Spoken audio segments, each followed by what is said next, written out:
Question number 21 देखिए, a square surface of side L metres is in plane. ये यहाँ पर इम्पोर्टेंट बात है, स्क्वायर सरफेस जो है वो प्लेन ऑफ द पेपर में, ठीक है, is in the plane of paper.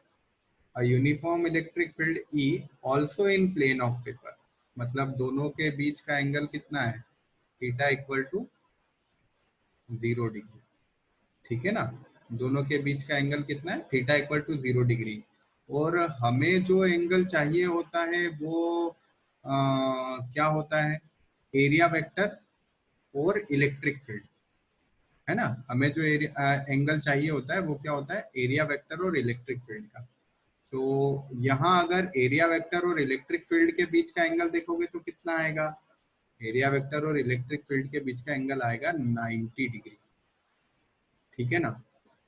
क्योंकि एरिया वेक्टर देखो यहाँ पर ये टूवर्ड्स द ऑब्जर्वर आ रहा है ना, आउट ऑफ द पेपर आ रहा है एरिया वेक्टर। सो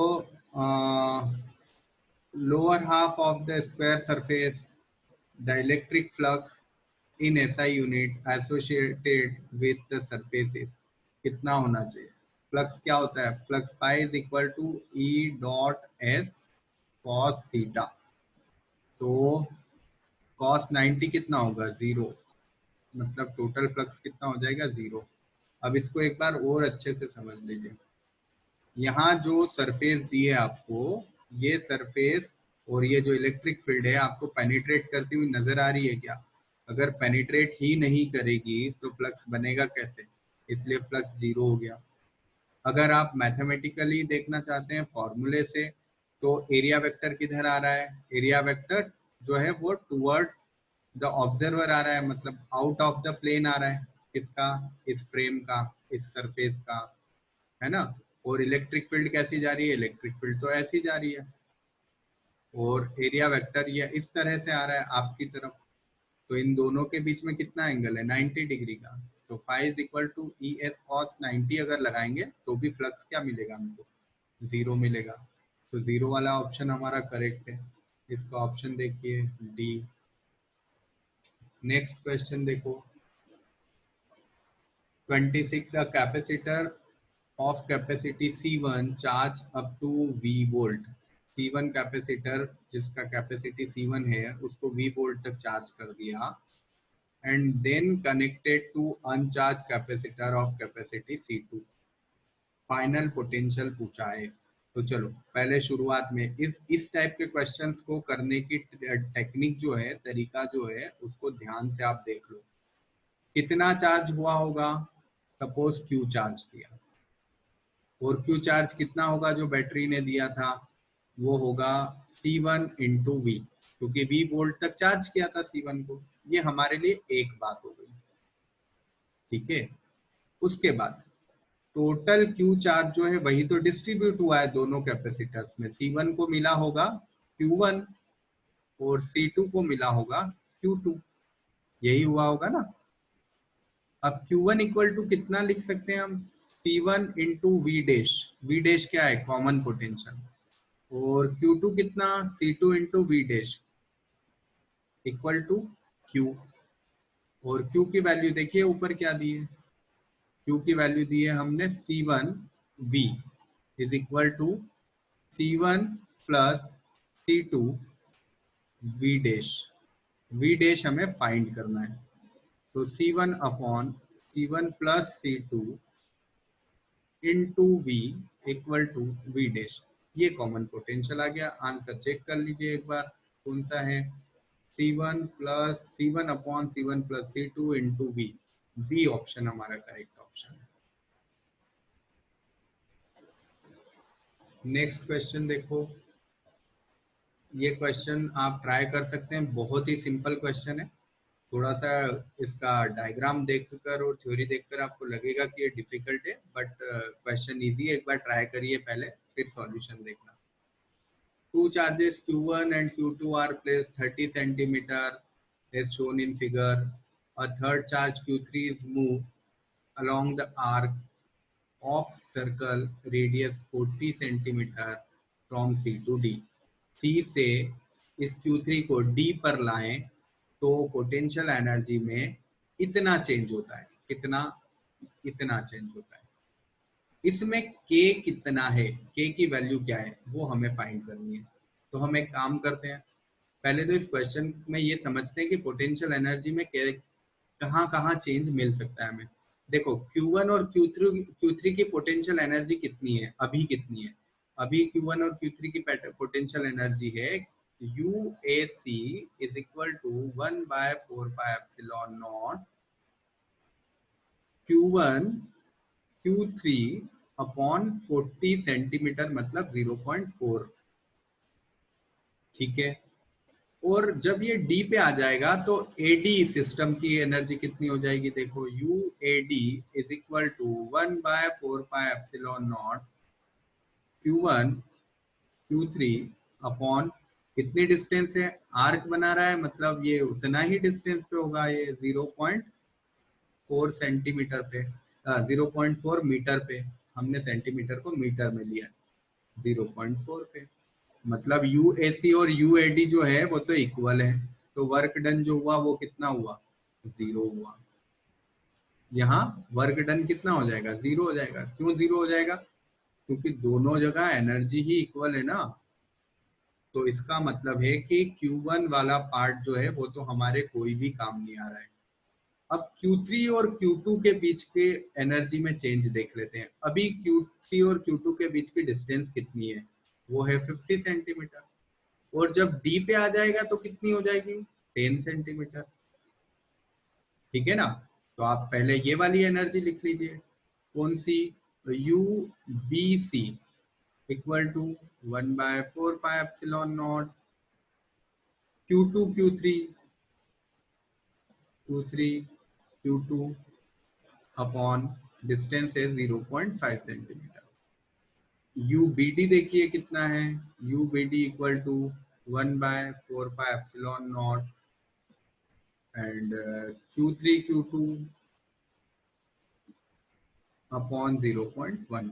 अब इन दोनों एनर्जीज को माइनस कर लीजिए तो वर्क डन मिल जाएगा। UBC एंड UBD दोनों को माइनस कर लेते हैं। तो माइनस करने में देखिए 1/4πε0 तो कॉमन है, Q3 भी कॉमन है, Q2 भी कॉमन है, और 1/0.1 माइनस 1/0.5। इसे सॉल्व करोगे तो मिलेगा आपको 1/4πε0 Q3, मतलब Q3 को यहाँ रख देते हैं, और Q2 बचा, और 1/0.1 मतलब होता है 10, और 1/0.5 मतलब होता है 2, तो 8Q2। ठीक है, तो इस फैक्टर के साथ आपको 8Q2 देखना है। ये फैक्टर तो दिया ही था और इसके साथ K लगाया हुआ है, तो K की वैल्यू कितनी होनी चाहिए? 8Q2। ठीक है, कोई डाउट इसमें? नेक्स्ट क्वेश्चन, आप इसको रीड करके और इसका आंसर लगाइए, उसके बाद मैं आपको बताऊंगा, और मुझे कमेंट भी करिए आपने क्या आंसर लगाया। A parallel plate air capacitor is charged to a potential difference V volt. After disconnecting the charging battery, the distance between the plates of the capacitor is increasing using an insulating handle. As a result, the potential difference between the plates. Potential difference क्या होगा? तो हमारे पास जो formula है वो क्या होता है? V equal to Q upon C, और C का फॉर्मूला क्या है? Epsilon not A upon D। ठीक है, अब D को हमने क्या किया? D को हमने किया इंक्रीज, तो C क्या होगा? डिक्रीज, और अगर C डिक्रीज होगा तो V क्या होगा? इंक्रीज। तो आंसर A करेक्ट है।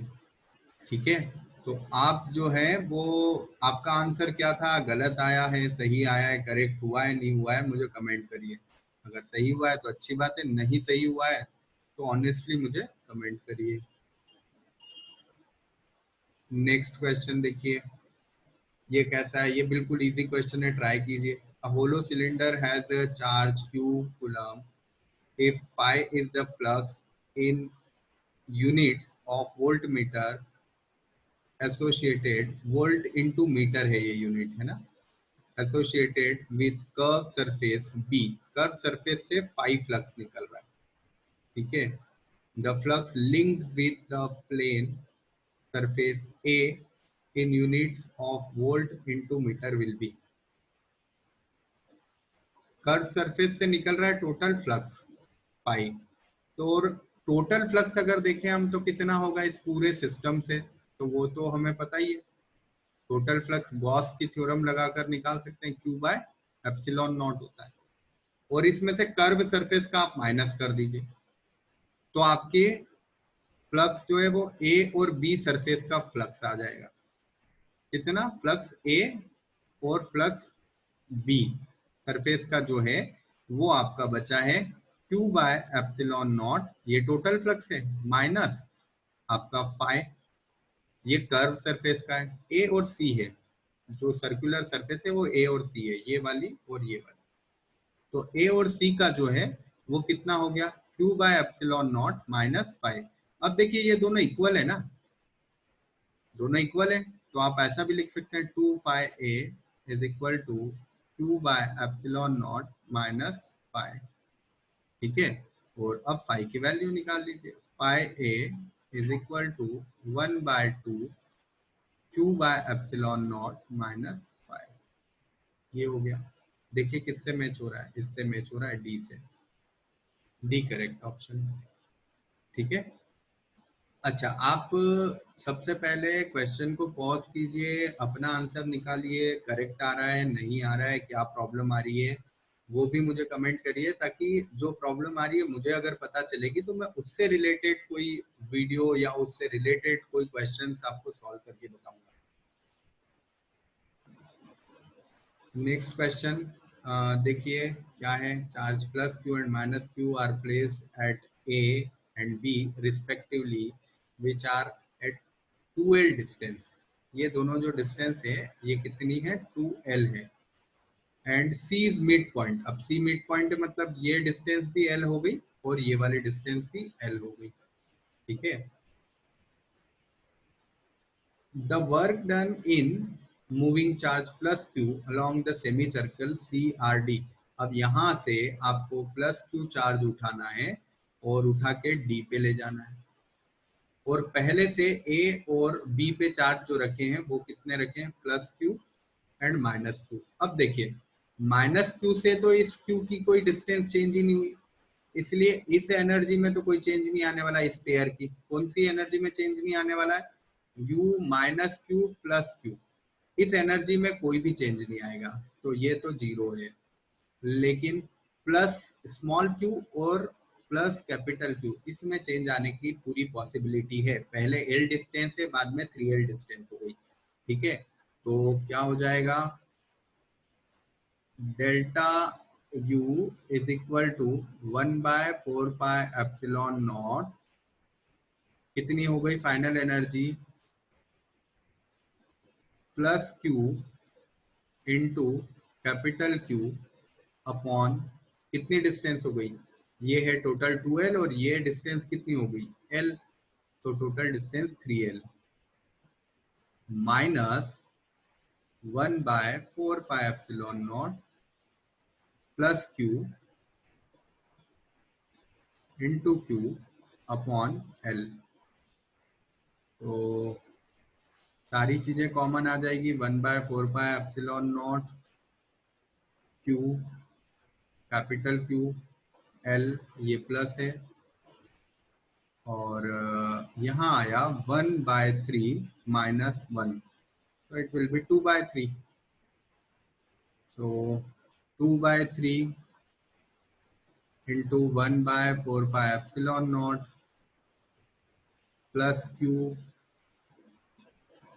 कैपिटल Q अपॉन L, और ये देखिए 1/3 माइनस 1 करेंगे तो माइनस का आंसर आएगा -2/3, अब इसको कट कर दीजिए, कितना आ जाएगा 2 × 4, तो यहाँ 2 बचा, 3 × 2 6 हो गया, तो आपका आंसर आ रहा है Q × Q 6 pi epsilon not L, सी आपका करेक्ट ऑप्शन है, ठीक है।